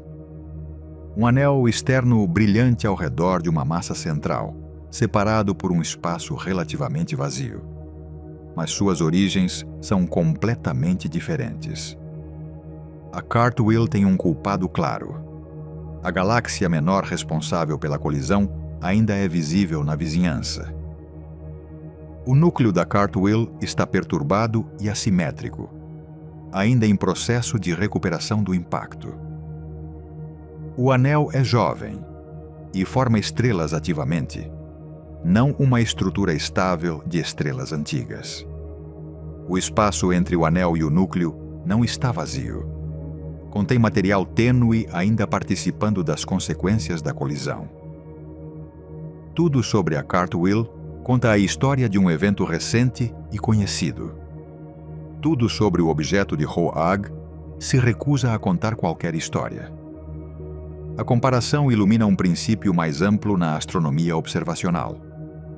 O mesmo resultado pode surgir de processos físicos muito diferentes, e diferenciá-los exige olhar além das semelhanças visuais óbvias. Duas galáxias podem parecer quase idênticas à distância e ter histórias que não têm quase nada em comum. Isso faz parte do motivo pelo qual entender galáxias extremas individuais importa, não apenas porque cada objeto é cientificamente interessante em si, mas porque cada uma força os astrônomos a serem mais precisos sobre a gama de mecanismos que o universo realmente usa para construir as estruturas que observamos. A Cartwheel também é um lembrete útil de que os eventos mais violentos do universo não são exclusivamente destrutivos. A colisão que produziu o anel da Cartwheel também gerou uma explosão extraordinária de formação estelar ao longo da borda avançada desse anel, uma das taxas de formação estelar mais altas de qualquer estrutura galáctica no universo local. Muitas das estrelas que estão nascendo nesse anel agora são massivas e estão forjando os elementos pesados: carbono, oxigênio, ferro, silício, que não existiam no Big Bang. Esses elementos serão distribuídos por toda a galáxia e arredores. Uma fração acabará em futuros sistemas estelares e formações planetárias. A violência da Cartwheel é também a criatividade da Cartwheel, e ambos acontecem simultaneamente, alimentados pelo mesmo evento. O que as galáxias extremas revelam sobre o próprio universo. Ao nos afastarmos de objetos individuais, essas galáxias carregam implicações que se estendem muito além das peculiaridades de qualquer objeto isolado.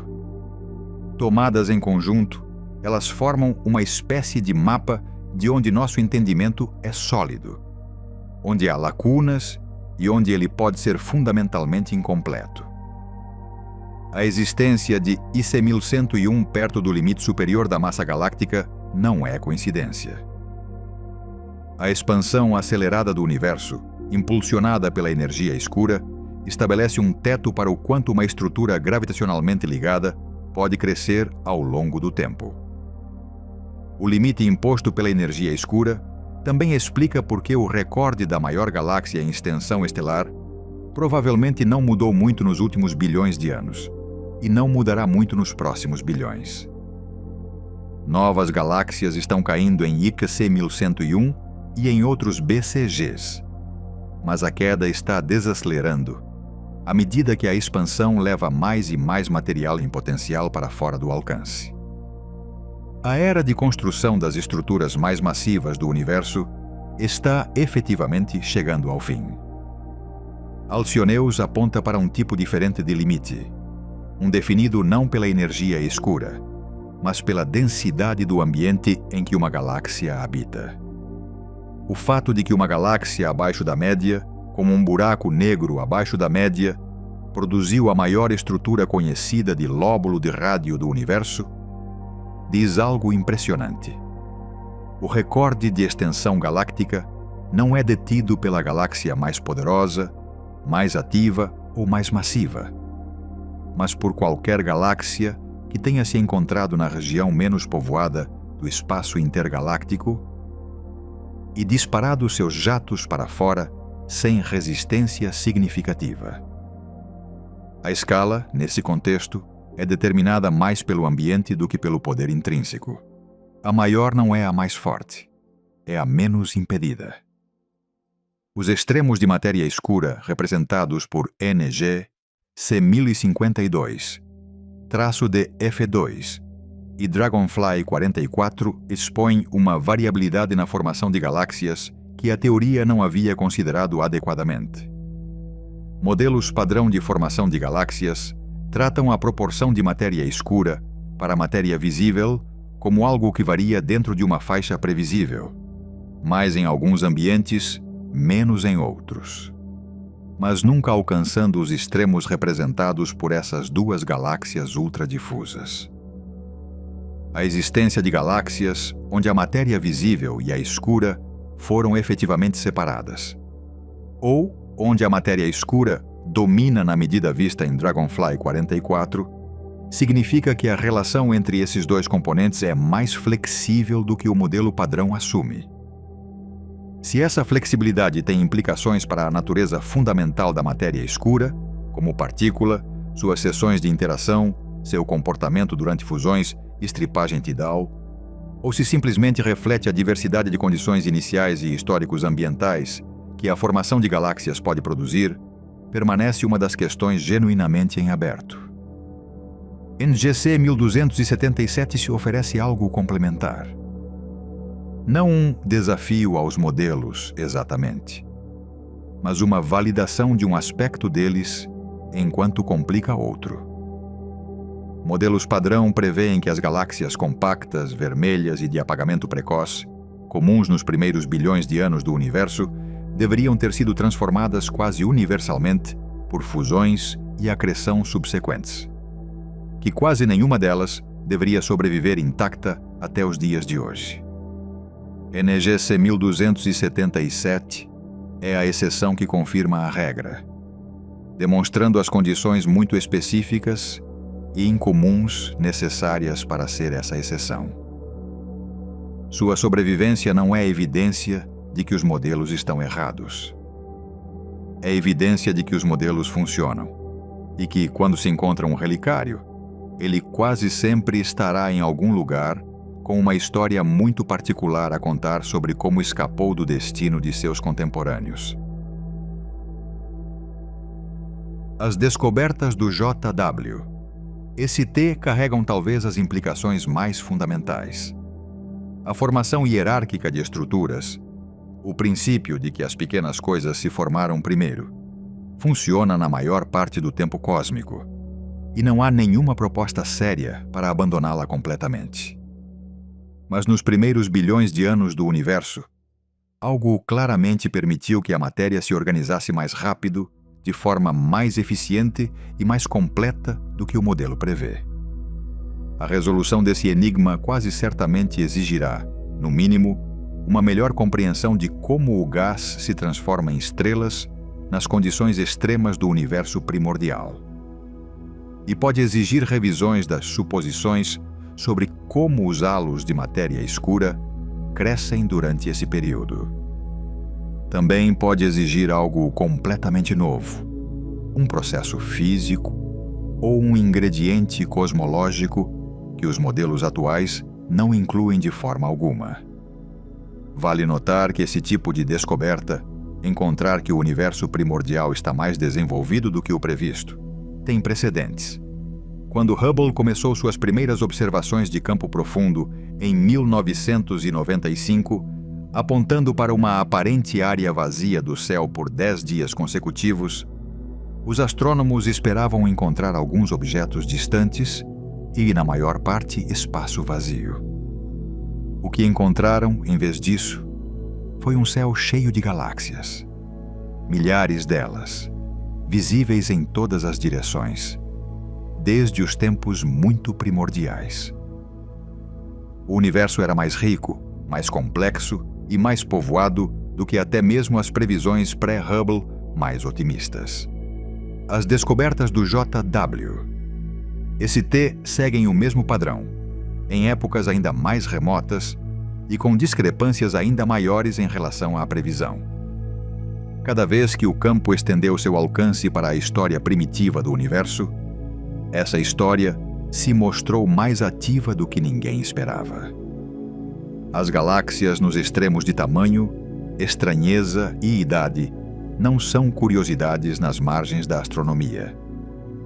Elas são os lugares onde os modelos estão sob maior pressão, onde as observações pressionam os limites do que a teoria pode explicar e de onde virá, eventualmente, a compreensão nova mais importante. Elas são, em sentido mais verdadeiro, a fronteira. As ferramentas que tornaram essas descobertas possíveis. Nenhuma dessas galáxias foi encontrada por acaso. Cada descoberta dependia de um instrumento específico construído para estender a visão humana em uma direção que instrumentos anteriores não conseguiam alcançar. E cada instrumento foi concebido e construído em resposta a uma pergunta que as ferramentas existentes não podiam responder. A extensão total de IC 1101, incluindo o vasto halo externo difuso, só se tornou mensurável quando telescópios de grande abertura combinados com detectores sensíveis puderam mapear sua luz estelar extremamente fraca nas regiões externas, chegando ao nível de poucos fótons por pixel. Alcyoneus foi encontrado em dados de rádio do LOFAR, a Low Frequency Array, uma rede de aproximadamente 20.000 antenas individuais espalhadas por vários países europeus, conectadas eletronicamente para alcançar o poder de resolução de um único telescópio do tamanho de um continente. O LOFAR opera em frequências que nenhuma outra rede de telescópios de rádio havia alcançado com sensibilidade comparável, e o processamento de dados necessário para montar imagens coerentes a partir de seus milhares de elementos individuais representa um dos programas científicos mais exigentes computacionalmente já realizados. Malin 1 foi descoberta por um pesquisador que inventou técnicas de amplificação fotográfica capazes de extrair estruturas fracas de placas fotográficas que haviam ficado armazenadas em arquivos por anos. Técnicas que, na época, eram uma combinação única de química, óptica e trabalho de laboratório fotográfico que ninguém mais havia desenvolvido. NGC 1052-D F2 foi descoberta pelo Dragonfly Telephoto Array, que usa lentes de câmeras em vez de espelhos de telescópios. Especificamente porque a óptica de lentes de câmeras apresenta muito menos dispersão interna de luz do que espelhos, permitindo detectar o brilho extremamente fraco e difuso de objetos de ultrabaixa luminosidade superficial que instrumentos convencionais saturariam com seu próprio ruído interno. As descobertas do JW-ST exigiram um observatório que levou 3 décadas e 10 bilhões de dólares para ser construído. Um espelho maior que qualquer telescópio espacial já lançado, resfriado a poucos graus acima do zero absoluto, colocado em um ponto de equilíbrio gravitacional a 1,5 milhão de quilômetros da Terra para permanecer permanentemente na sombra do Sol. Cada um desses instrumentos representa uma resposta conceitual diferente ao mesmo desafio. O universo contém coisas que estão presentes, mas são invisíveis para nossas ferramentas atuais. O desafio é identificar o que tornaria essas coisas visíveis e então construir as ferramentas para fazê-lo. Cada vez que esse desafio foi superado, com telescópios de rádio revelando jatos e lóbulos que telescópios ópticos não podiam ver, com observatórios infravermelhos penetrando em nuvens de poeira opacas à luz visível, com sistemas otimizados para baixa luminosidade superficial, encontrando populações inteiras de galáxias fantasmas e difusas. Com o JW-ST olhando para os primeiros poucos centenas de milhões de anos da história do universo, o universo revelou algo inesperado do outro lado. Esse padrão não é apenas uma nota histórica interessante. É uma previsão ativa sobre o que ainda está lá, esperando. Existem galáxias que nenhum instrumento atual pode detectar, em comprimentos de onda para os quais não otimizamos, em luminosidades superficiais abaixo de qualquer limite que alcançamos, em épocas que o JW-ST consegue ver, mas ainda não caracterizar completamente. O Vera C. Rubin Observatory, agora iniciando operações completas no Chile, fará um levantamento do céu visível com profundidade e cadência sem precedentes, detectando milhões de objetos fracos e difusos que os catálogos existentes deixaram completamente de fora. Uma nova geração de telescópios terrestres extremamente grandes, com espelhos de 30 a 40 metros de diâmetro, será capaz de resolver estrelas individuais em galáxias a distâncias atualmente fora de alcance. Essas galáxias são extraordinárias e também são apenas o começo do que esses instrumentos revelarão. Cada resposta fornecida gerou mais perguntas. Cada recorde quebrado deixou claro que esses recordes eram apenas recordes, porque não havíamos olhado longe o suficiente, fraco o suficiente ou por tempo suficiente para encontrar o que vem a seguir. O universo não entrega seus extremos facilmente, mas os entrega, eventualmente, a quem construir o instrumento certo e apontá-lo na direção certa. Há algo genuinamente incomum nesse campo, comparado a muitas áreas da ciência. O universo não realiza experimentos para nosso benefício, e não podemos ir aos objetos que queremos estudar. Tudo o que sabemos sobre ICI Yaois 1101, Alcyoneus, Hoag's Object, NGC 1000 e 52D, F2 e todos os outros vêm de fótons, partículas de luz que saíram desses objetos milhões ou bilhões de anos atrás e que por acaso chegaram à Terra. Nunca tocamos nenhuma dessas galáxias. Nunca a mostramos seu gás. Temos apenas a luz que nos enviaram, interpretada através das equações da física que acreditamos descrever a realidade, filtrada por instrumentos de nossa própria construção. E, ainda assim, a partir dessa luz, conseguimos determinar quantas estrelas essas galáxias contêm, qual a idade dessas estrelas, com que velocidade elas se movem, de quais elementos são feitas, se há matéria escura presente e em que quantidade, há quanto tempo as estrelas se formaram e se as galáxias estão crescendo ou morrendo. A física codificada na luz e nossa capacidade de lê-la é uma das ferramentas mais poderosas na história da investigação humana. O fato de que tantas das galáxias descritas aqui permanecem genuinamente misteriosas, após décadas de estudo com todas as técnicas disponíveis aplicadas. Não é uma falha dessa ferramenta. É evidência de quão profunda é realmente a complexidade do universo e de quanto trabalho ainda resta a ser feito. Se esse tipo de exploração profunda do universo é o que te trouxe aqui, assinar é a melhor maneira de garantir que você veja tudo o que cobrimos a seguir. Não falta cosmos a ser explorado.